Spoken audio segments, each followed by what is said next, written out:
नमस्कार, city big news देख रहे हैं आप और मैं हूं आपके साथ साक्षी सोनी।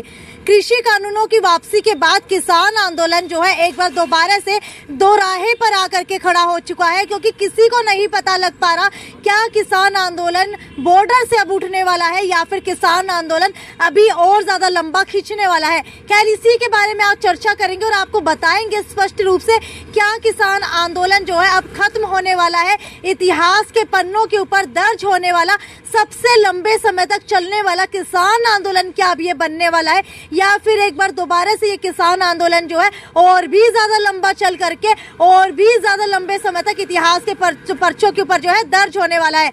हालांकि कृषि कानूनों की वापसी के बाद जो अब किसान आंदोलन को खत्म करना सरकार के लिए एक बड़ी चुनौती बन चुका है। हालांकि एमएसपी की गारंटी जो है लगातार किसान मांग रहे हैं, लेकिन सरकार की तरफ से बयान दिया जा रहा है कि एमएसपी की गारंटी देना जो है बिल्कुल भी कहीं ना कहीं सरकार के हाथ के अंदर नहीं है। इसी को लेकर के कुछ किसान मेरे साथ यहाँ पर मौजूद है, उनसे जानने की कोशिश करते हैं। बुरा जी, मुझे ये बताइए कि मनोहर लाल खट्टर का बयान आया है कि एमएसपी के ऊपर जो है कहीं ना कहीं ठप्पा लगा पाना या फिर एमएसपी की गारंटी देना नामुमकिन है। आपको क्या लगता है, क्या केंद्र सरकार के लिए ये नामुमकिन है? कोई नामुमकिन नहीं है। इनके लिए तो ये 3 काले कानून भी वापस लेने नामुमकिन थे। इस देश का प्रधानमंत्री कह रहा था ये वापस नहीं होंगे, वापस लिए उसी प्रधानमंत्री ने गलती मांगी। हम जब तक एमएसपी का कानून ये सरकार हिंदुस्तान की नहीं बना देगी पूरे देश के लिए, और जब तक हमारे ऊपर दर्ज मुकदमे 750 किसानों की शहादत का हिसाब किताब नहीं दे देगी, बिजली विधेयक 2020 का वापिस नहीं ले लेगी, पराली जलाने का जो अध्यादेश लाए थे वो वापिस नहीं ले लेगी, और किसानों को 750 को शहादत का दर्जा नहीं मिलेगा। और इसके अतिरिक्त खट्टर साहब को हम ये भी बता देना चाहते हैं, यहाँ धरने के ऊपर 220 दिन से किसान बैठे लघु सचिवालय पर, उनकी क्या मांग है? एमएसपी की नहीं, खट्टर साहब से मांग है कि किसानों की 2020 से पहले बर्बाद हुई फसलों का मुआवजा दे। 284 करोड़ रुपए 2020 की गिरदावरी, सरकारी गिरदावरी के अनुसार खट्टर। ठीक है बुरा जी, मैं आपसे ये पूछना चाहूंगी कि अगर बात की जाए मुख्यमंत्री मनोहर लाल खट्टर की, तो कहीं ना कहीं वार्ता की बात जो है सिरे चढ़ी हुई है। किसानों ने जो है मंथन किया है कि 5 व्यक्तियों की एक टीम गठित की जाएगी जो सरकार से बात करेगी। तो क्या अब 4 दिसंबर को किसान आंदोलन जो है बॉर्डर से खत्म होने वाला है? क्या किसान जो है दोबारा से अपने अपने घरों की तरफ रवाना हो सकते हैं 4 दिसंबर को?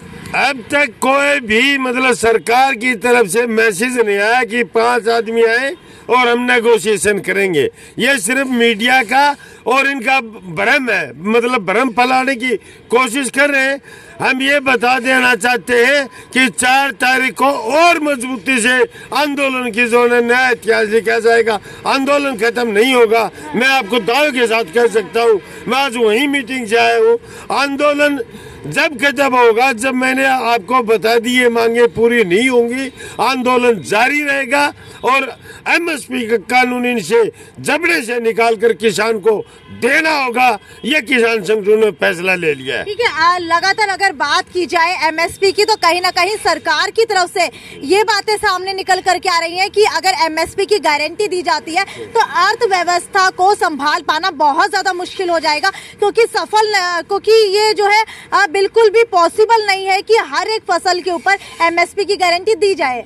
बहन जी, एमएसपी सरकार निर्धारित करती है कि इतना तो न्यूनतम अनाज का, सब्जी का, फल का देना चाहिए। इस बगैर किसान बर्बाद हो जाएगा, खत्म हो जाएगा, और वो भी हमें नहीं मिलेगा तो इसका मतलब ये सरकार पूर्ण रूप से किसान विरोधी है, जनता विरोधी है। जब इनका समर्थन मूल्य निर्धारित करा हुआ और कहते हैं कि देश बर्बाद हो जाएगा, तो किसान बर्बाद हो रहा, 80% किसान और खेत मजदूर बर्बाद हो रहा। 80% की चिंता नहीं है इनको, अडानी और अंबानी की, जिंदल और रिलायंस की मतलब मतलब जो होने की चिंता है। हम बुरा जी, मुझे ये बताइए कि अगर एमएसपी की गारंटी सरकार देती है तो कई किसानों की फसल जो है अप टू द मार्क नहीं होती है, यानी कि उस तरीके की नहीं होती है जो सरकार खरीद सके। कहीं ना कहीं जो है उसके अंदर नमी पाई जाती है या कुछ ऐसा पाया जाता है। लेकिन अगर सरकार एमएसपी का कानून बना देती तो सरकार को वो फसल भी खरीदनी पड़ेगी। ये कैसे पॉसिबल हो पाएगा? खराब फसल नहीं होती, जो असली फसल होती है वो तो खरीदे। आज मेरा मूंग 3,000 रुपए सुपर मंडी के अंदर नहीं बिक रहा है। बाजरा मेरा 1200 1250 रुपए के अंदर बिक रहा है। गाजर उपभोक्ता को तो 60 और 70 रुपए किलो मिलती है, पर मैं आज अभी देख रहा हूँ 5 और 4 रुपए किलो। उपभोक्ता को भी लूटा जा रहा है और किसान को भी लूटा जा रहा है। ये 240 सरकार का नंगा चेहरा जनता के सामने आ चुका है। ये जनता विरोधी सरकार है, देश विरोधी सरकार है। मुझे साफ तौर के ऊपर ये बताइए कि 4 दिसंबर को जो कयास लगाए जा रहे हैं किसान आंदोलन खत्म हो सकता है, उसके अंदर कितनी सच्चाई है? 1% भी सच्चाई नहीं है। किसान को जब तक ये मांग नहीं मिल जाती वो जो है न बॉर्डरों से और धरनों से नहीं उठेगा। तो अब क्या मान करके चले, जो कृषि कानूनों को लेकर के किसानों ने धरना शुरू किया था, अब किसान कहीं ना कहीं जो है मांगे ज्यादा करने लगे हैं, क्योंकि उनको अब हर एक चीज के लिए धरना ही दिखाई दे रहा है। अगर बॉर्डर्स की बात की जाए तो पहले सिर्फ किसान कह रहे थे कि कृषि कानून वापस हो जाए तब हमारा ये धरना यहाँ से उठ जाएगा, लेकिन उसके बाद जो है एमएसपी की गारंटी का कानून लेकर के आप लोग जो है धरने के ऊपर बैठे। उसके बाद धीरे धीरे जो भी धरने आ रहे थे आपने उनको सभी को अपने किसान के अंदर ही इन्वॉल्व कर लिया, चाहे वो बिजली का धरना हो, विधेयक का धरना हो, या फिर अगर अलग अलग चीजें का धरना यहाँ पर होता रहता है। तो क्या मान करके चले कि ये धरना तो कभी खत्म ही नहीं होगा? कैसे नहीं होगा खत्म? क्या ये काले कानून जो मोदी जी ने बनाए थे अडानी अंबानी के लिए, बहुराष्ट्रीय कंपनी के लिए, किसान ने कहीं मांग करी है? और वही अपने वापिस ही किसान की तो एक भी समस्या का समाधान अब तक नहीं हुआ है। किसान कैसे उठ जाएगा? मैं ये बता देना चाहता हूँ आपको, किसानों की ज्वलंत समस्याओं का जब तक निदान नहीं हो जाएगा देश के अंदर आंदोलन जारी रहेगा। ठीक है, आपसे पूछना चाहूंगी कि ये कयास भी लगाए जा रहे हैं कि मुकदमे किसानों के ऊपर बहुत ज्यादा दर्ज हुए हैं और किसानों ने ये भी मांग रखी है कि कृषि कानून वापस होने के साथ साथ मुकदमे भी कैंसिल करने चाहिए। आपको बता देती हूँ कि 48,000 किसानों के ऊपर हरियाणा के अंदर मुकदमे दर्ज हो चुके हैं। तो आप क्या मान करके चल रहे हैं, क्या ये मुकदमे सरकार वापस ले लेगी सारे? ये बिल्कुल 101% लेगी जी। मुकदमों की डिटेल भी मांग ली है गवर्नमेंट ने और सारे कानून लागू करेंगे। मुकदमे नहीं, 48,000 तो हरियाणा के, टोटल इंडिया के 80,000 से ऊपर मुकदमे हैं। सारे मुकदमे वापस हो गए। रेलवे का सेंटर गवर्नमेंट फैसला देना है, सीटों को स्टेट ने, सेंटर ने हिदायत भी दे दी है। सारे मुकदमे वापस हो गए। और एमएसपी का ये कह रहे हैं ना अर्थव्यवस्था बर्बाद हो जाए, बर्बाद नहीं, अर्थव्यवस्था चमकेगी, 4 गुना बढ़ेगी हमारी अर्थव्यवस्था। किसान की जेब में पैसा आएगा तो मार्केट में पैसा जाएगा, मार्केट में पैसा जाएगा तो मिलों में जाएगा, लोगों को रोजगार मिलेगा। तो ये अर्थव्यवस्था अब सिर्फ 2-4 लोगों में सीमित है, फिर सब में डिवाइड हो गया, अर्थव्यवस्था 4 गुनी बढ़ जाएगी। ठीक है, किसानों की बात की जाए तो कहीं ना कहीं जो अलायंस के अंदर ये किसान आंदोलन चल रहा था, पंजाब और हरियाणा के किसान इस आंदोलन का हिस्सा थे। लेकिन अगर बात की जाए पंजाब के किसानों की तो उनका ये कहना है, या फिर उनके मुख्यमंत्री की बात की जाए पंजाब के, तो उनका ये कहना है कि पंजाब के किसान सिर्फ इसी वजह से आंदोलन के अंदर बैठे थे ताकि कृषि कानून वापस हो सके, इसके अलावा उन्हें किसी और मांग से कोई लेना देना नहीं है। तो क्या अब पंजाब के किसान इस किसान आंदोलन से अलग थलग पड़ जाएंगे? मैं बहन जी परसों ही टिकरी बॉर्डर और गाजीपुर बॉर्डर और 2-3 बॉर्डरों पर जाके आया हूँ, कोई ऐसी चर्चा नहीं है। वहाँ सारे किसान एक हैं, संयुक्त मोर्चा का फैसला मानेंगे। जब तक संयुक्त मोर्चा नहीं कहेगा वहाँ से, चाहे पंजाब का हो, केरला का हो, केरला किसान आए हुए थे जी वहाँ गाजीपुर बॉर्डर, 6 किसान। और महेंद्र सिंह टिकैत के लिए नारियल के पेड़ ले थे, वो गिफ्ट दिया मेरे सामने। और सारे एक हैं, जब तक सभी मांगे हमारी पूरी नहीं हो सकती कोई भी किसान नहीं लेगा वहाँ से। तो ये लगता है कहीं ना कहीं जो अफवाह फैला करके किसानों को अलग थलग करने की कोशिशें की जा रही हैं। ये तो शुरू से गवर्नमेंट अफवाह फैला रही है, पता नहीं कितने मतभेद हमारे ऊपर उभा रही है, कितने नकली किसान बीच में पैदा कर देती है, कितनी नकली मांगे पैदा कर देती है। हमारी शुरू से वही मांगे हैं, कोई हमारी नई मांगे नहीं है। एमएसपी की हमारी पहली मांग थी, बिजली विधेयक वगैरह कोई पुरानी मांग नहीं है। पहले ठीक है, आपसे ये जानना चाहूंगी कि अभी जो है 5 लोगों की किसान आंदोलन में से चुन करके एक कमेटी गठित की गई है, वो क्या बात है और कब जो है इसके ऊपर चर्चा होगी?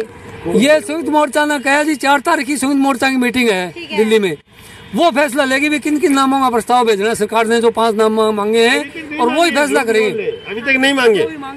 अभी तक सरकार का प्रोपगंडा है, सरकार की कोई चिट्ठी कृषि मंत्री की या प्रधानमंत्री की या हिंदुस्तान के चीफ सेक्रेटरी की संयुक्त किसान मोर्चा के पास ऐसा कोई पत्र नहीं आया जिस बातचीत के लिए, नेगोशिएशन के लिए बुलाया हो। आपको बता देती हूँ कि ये प्लान जो है, ये आइडिया जो है कैप्टन अमरिंदर ने कहीं ना कहीं हरियाणा सरकार को सुझाया है कि किसान आंदोलन को खत्म करने का एक बहुत अच्छा जो है उन्होंने कहीं ना कहीं रास्ता खोज करके निकाला है कि एमएसपी के ऊपर अगर कानून बनाना है तो किसान मोर्चे के अंदर से 5 आदमियों को बुलाया जाए, उसकी सरकार के साथ मीटिंग रखी जाए और उसके अंदर फैसला लिया जाए। लेकिन यहाँ पर जो किसान मौजूद है उनका कहना है कि अभी तक इन्विटेशन नहीं भेजा गया है कि अभी तक जो है किसान मोर्चा से 5 व्यक्ति को नहीं बुलाया गया है। हालांकि अगर मीटिंग की बात की जाए तो आपको बता देती हूँ, मीटिंग के अंदर अभी तक किसान मोर्चा ने जो है 5 नामों के ऊपर सहमति नहीं जताई है। हालांकि अभी जो है सहमति जतानी बाकी है, लेकिन अब देखते हैं कि क्या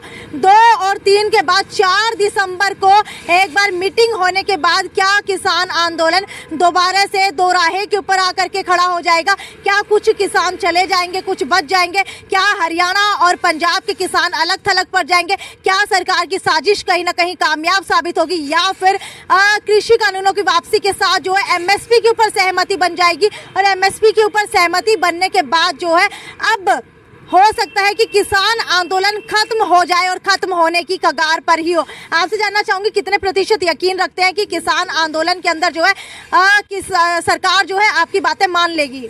ये इनसे पूछो, जी बताऊंगी। ठीक है, तो आपको बता देती हूँ कि कहीं ना कहीं जो है आपको कितना प्रतिशत लगता है कि सरकार आपकी बातें मान लेगी?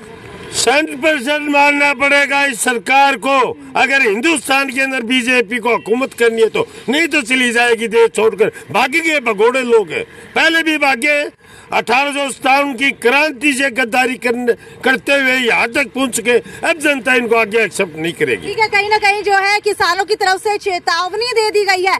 चेतावनी के रूप के अंदर कह दिया गया है जैसे कि 1947 के अंदर बीजेपी सरकार भागी थी, तो उसी तरीके से अब दोबारा से बीजेपी सरकार उस कगार के ऊपर आकर के खड़ी हो गई है। अगर किसानों की बात नहीं सुनी तो दोबारा से उनको यहाँ से भागना पड़ेगा। खैर, अब तो देखते हैं कि आने वाले दिनों के अंदर, और 4 दिसंबर की वो तारीख है जब पता चलेगा कि किसान आंदोलन का रुख किस ओर होने वाला है। खैर, ये तो यहीं तक की खबर थी। आगे भी आपको किसान आंदोलन से जुड़ी हुई सभी खबरों की अप टू डेट देती रहूंगी। तब तक ज्यादा से ज्यादा शेयर कीजिए। नमस्कार।